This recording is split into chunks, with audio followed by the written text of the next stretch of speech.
Hi, I'm Larry Tabb, founder and CEO of TABB Group, and I'm here with Eric Noll, Executive Vice President of Transaction Services for Nasdaq, and we're here broadcasting for TABB Forum, but we're here at Nasdaq's market site in Times Square. And I guess the discussion for today, Eric, is about PSX, and you just launched a new equity exchange. It is a size priority exchange. Mm-hmm.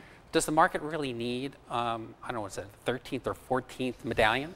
Well, I mean, it's a good question, Larry. First of all, thank you for doing this, and it's a pleasure to be with you today. But I think more importantly than whether we need another medallion or not, I think it's important to talk about what we're trying to accomplish with the market model. So what we're trying to accomplish with the market model is to de-emphasize speed and re-emphasize liquidity. So as I talk to customers out there anecdotally and directly, what I hear is we don't see a big visible bid offer.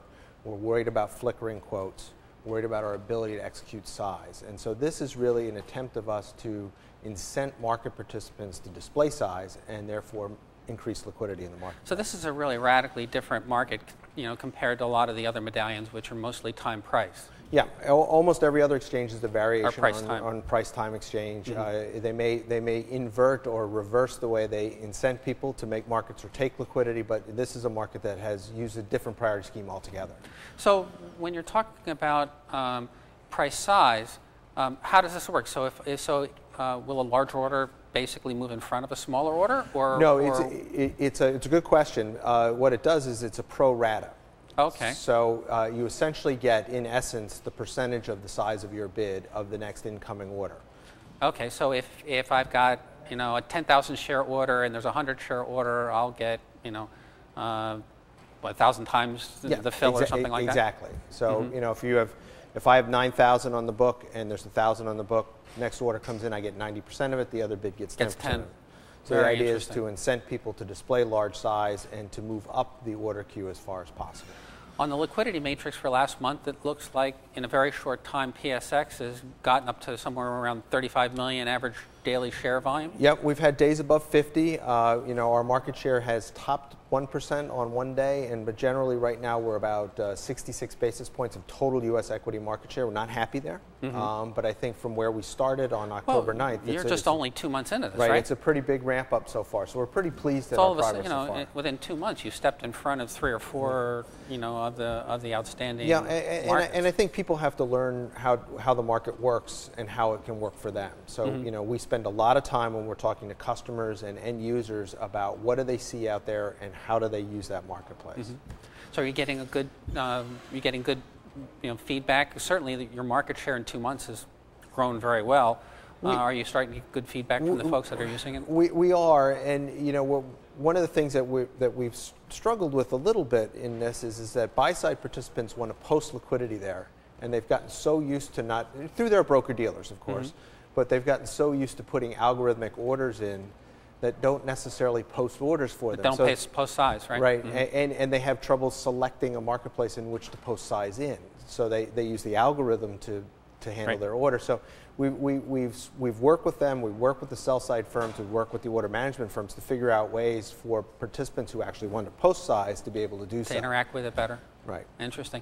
So that takes us to kind of the next thing I want to talk to you about is market confidence. Certainly post May 6th, we've had equity volumes trail off. We've had a lot of worry about the markets. What is Nasdaq doing to try and help the market come to grips with, the market structure and volatility, and just buying equities in this tough market? Sure. So there's a couple things we're doing. Some we're doing in concert with the SEC and our other exchanges that we compete with, and some we're doing separate from them. So let's talk about the more macro steps. Clearly, circuit breakers. Involved in how the circuit breakers are being designed, how they're implemented, how they're applied. We have been vocal and continue to be very vocal about being for limit up, limit down. We think ultimately that's a better solution for controlling stock volatility. From what we hear from I think the people we talk to, I think a lot of people are more comfortable with the limit up, limit down issue too. So I think you're in good stead there. Yeah, I think what it does is it allows the market to continue to trade, and if it's a clearly erroneous trade or an anomalous print, if you will, it doesn't stop the market, it just bounces off the floor and allows the market to continue, and I think that's better for everybody. And we clearly took a leadership role in the elimination of stub quotes. Right. And so the new market maker requirements come on the line on December 6th, which will require all market makers who are registered at market makers to be within the circuit breaker bands to maintain their market maker status 100% of the time. So 100% of the time. So 100% of the time. Okay. So in order to be a market maker, you have to be on a two-sided market 100% of the time inside the circuit breaker band. So we think that's a very good step to ensuring, again, investor confidence. Now what we're doing as an exchange is that we developed a program called the Investor Support Program, which is on Nasdaq Classic. And essentially what we've recognized is we look out at our marketplace, we recognize that we are not seeing a lot of what we would call core order flow coming to our markets directly, right? They trade in dark pools or they trade on other desks, and they're sort of, I don't want to say disintermediated from our market, but we don't see them in our market so directly. So what we've done is we've created an economic incentive plan that rewards people for putting their limit orders on our exchange. Oh, okay. So what we use to determine whether we reward them the higher rebate or not is the orders to orders canceled ratio. So Okay. if they cancel orders less than 10 times, Oh, okay. So they get a higher rebate.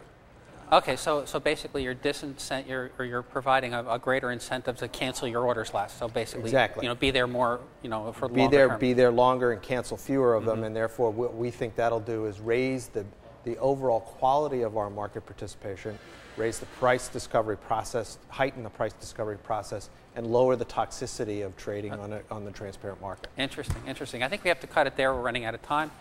Again, this is Larry Tabb, founder and CEO of TABB Group. We're here with Eric Noll, Executive Vice President of Transaction Services for Nasdaq. And with that, thanks for joining us from the Nasdaq market site.